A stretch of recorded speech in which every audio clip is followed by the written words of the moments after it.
Hello friends, welcome to my channel cooking and chatting. আমি শ্রাবন্তী, আর আজকে আপনাদের কাছে একটা মজাদার রেসিপি নিয়ে চলে এসেছি, যার নাম হচ্ছে ওল চিংড়ির ডালনা, যেটা বানানো খুব সহজ এবং কম ইনগ্রিডিয়েন্টস লাগে। তাহলে চলুন দেখা যাক এর কি লাগে এবং কীভাবে বানায়। প্রথমেই আমাদের একটা ওল লাগছে, যার ওজন 300 থেকে 400 গ্রাম হবে। এরপর আমাদের লাগছে চিংড়ি মাছ, এটা 100 গ্রামের মতো নিয়েছি। এরপর আমরা ফোড়নের জন্য হাফ চা চামচ কালো জিরে ব্যবহার করব, আর 5 থেকে 6টা রসুন কোয়া নেব। তাছাড়া আমাদের হলুদ গুঁড়ো লাগছে হাফ চা চামচ। এরপর আমরা স্বাদ মতো যেরকম ঝাল খাবেন সেই অনুযায়ী আমরা লঙ্কা কুচিয়ে রেখেছি, আর ধনে পাতা কুচি অবশ্যই রান্নার জন্য ব্যবহার করব এবং ডেকোরেশনের জন্য। তো চলুন দেখে নেওয়া যাক। আমরা এবার ওলটাকে ভালো করে কেটে নেব, যেহেতু উপরের অংশটা একটু শক্ত হয়ে যায় শুকিয়ে গিয়ে, তো এটা ভালো করে ছাড়িয়ে নিয়ে আমরা এটাকে কাট করে সিদ্ধ করব প্রেসার কুকারে। তো আমরা বলে রাখি, ওলটা যেরকম মানের হবে সেই অনুযায়ী আপনারা কাটিং করবেন।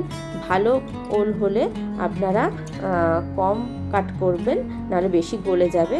তো দেখুন, আমি নুন দিয়ে এটাকে সিদ্ধ করে নিয়েছি 4টে সিটি দিয়ে। এবার আমি এটা রান্না করব। প্রথমেই 1 টেবিল চামচ আমি সর্ষের তেল দিলাম। এটা গরম হয়ে গেলেই এর মধ্যে কালো জিরে ফোড়ন দিয়ে দেব। তারপর এটা গরম হয়ে গেলে, কালো জিরে ভাজা হয়ে গেলে এর মধ্যে আমি রসুন কোয়াগুলো দিয়ে দেবো। এটা বেশি ভাজবো না। এর পরই আমি নুন হলুদ দিয়ে মাখিয়ে রাখা চিংড়ি মাছগুলো দিয়ে দেবো।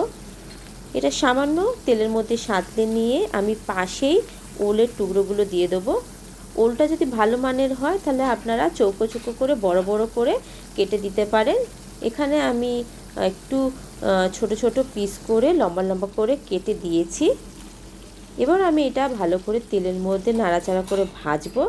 একটু ভাজা ভাজা করলে জিনিসটা খেতে ভালো লাগে।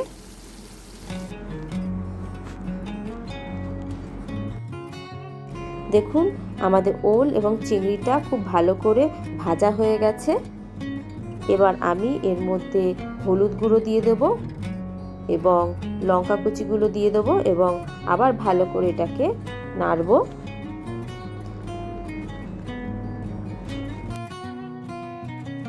এবার আমি এতে 2 কাপের মতো জল দিয়ে দেব এবং আবার সম্পূর্ণটা ভালোভাবে মিক্স করে নেব। এবার আমাদের নুন দেওয়ার পালা, তো আমি এতে স্বাদ মতো নুন দিয়ে দেব এবং 5 মিনিটের জন্য এটা ঢাকনা লাগিয়ে রাখবো, যাতে ভালো করে এটা কুক হয়ে যায়।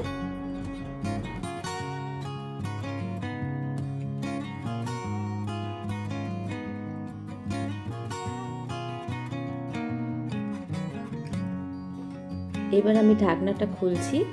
দেখুন, আমাদের তরকারিটা ফুটছে। এটা প্রায় শেষের পথে। আমি এবার সামান্য এটাকে মিক্স করে নিয়ে এটার মধ্যে আমি ধনেপাতা কুচি দিয়ে আরেকবার মিক্স করব। তাহলেই রেডি হয়ে যাবে আমাদের ওল চিংড়ির ডালনা। এটা আপনারা যদি চান এরকম একটু গ্রেভি টাইপের খেতে পারেন, আর যদি চান শুকনো করেও খেতে পারেন। গরম গরম ভাতের সাথে অবশ্যই খাবেন। আর আপনারা এটা বাড়িতে ট্রাই করবেন। যদি ভালো লাগে অবশ্যই একটা লাইক করবেন, কমেন্ট করবেন এবং শেয়ার করবেন নিজেদের ফ্রেন্ডসদের কাছে। আর আমার যদি আরও ভিডিও দেখতে চান, আমার চ্যানেলটা সাবস্ক্রাইব করে রাখবেন। আর তাহলে সব সময় ভালো থাকবেন ফ্রেন্ডস, ভালো ভালো খাবার খাবেন। আবার নতুন রেসিপি নিয়ে আমি চলে আসবো। ততক্ষণের জন্য টাটা, বাই।